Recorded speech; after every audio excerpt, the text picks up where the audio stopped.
اهلا بيكم في حلقه جديده، وحلقه النهارده معانا خدعتين ممكن اي حد يعملهم في اي مكان وفي اي وقت. وخلونا نبتدي باول خدعه معانا النهارده. اول خدعه زي ما احنا شايفين، السحر بيبقى معاه كوبايه وكمان عمله ومغطي الكوبايه بكفر، بس بمجرد ان انت تضغط على العمله تكتشف ان العمله بقت جوه الكوبايه. خدعه فعلا قويه جدا، وان شاء الله بعد الحلقه دي ممكن اي حد ينفذها.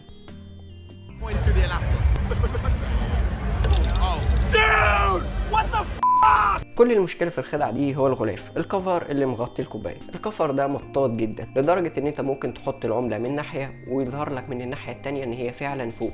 يعني في الحقيقه العمله بتبقى جوه الكوبايه من البدايه، بس علشان الكفر مطاط جدا فبيظهر لك ان هو فعلا العمله فوق الكوبايه. طيب ازاي احنا ممكن ننفذ الخدعه دي اصلا، ومنين يجي المطاط ده؟ الخدعه دي انت ممكن تعملها ببالونه عاديه. هتجيب البالونه وتقطعها، وبكده يبقى عندك كفر طبق الاصل من الكفر اللي بيتلعب بيه الخدعه دي.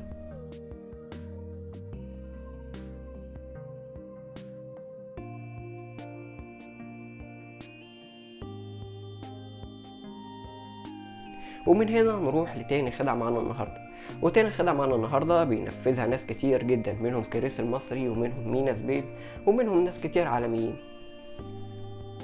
الخدعه بمنتهى البساطه ان هو بيظهر لك عمله ونكتشف في النهايه ان هما بيبقوا عملتين. وممكن كمان تستخدم ورقه بس، والورقه بتتحول لعملتين مختلفين. كل اللي محتاجينه في الخدعه دي قطعه ورق. هنجيب قطعه الورق وهنلزقها في اي عمله احنا عايزينها.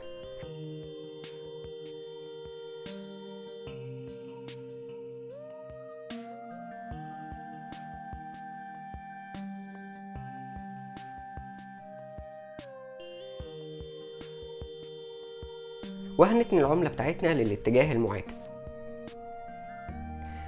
وبعدين هنمسك العمله بتاعتنا وهيبقى الورقه في اتجاه الشخص اللي قدامنا. كده الشخص اللي قدامنا شايف ان دي فعلا قطعه ورق، وهنحط في ظهرها العمله التانية. كده يبقى عندنا عملتين، عمله في ظهرها ورقه والعمله التانية مختفيه اساسا ورا الورقه اللي احنا حاطينها.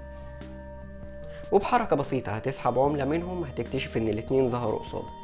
ولان احنا اساسا تانيين العمله دي من البدايه، فبمجرد ان انت تسحب الورقه كده فهتكتشف ان العمله راحت في اتجاه التانية اللي احنا تانيينها.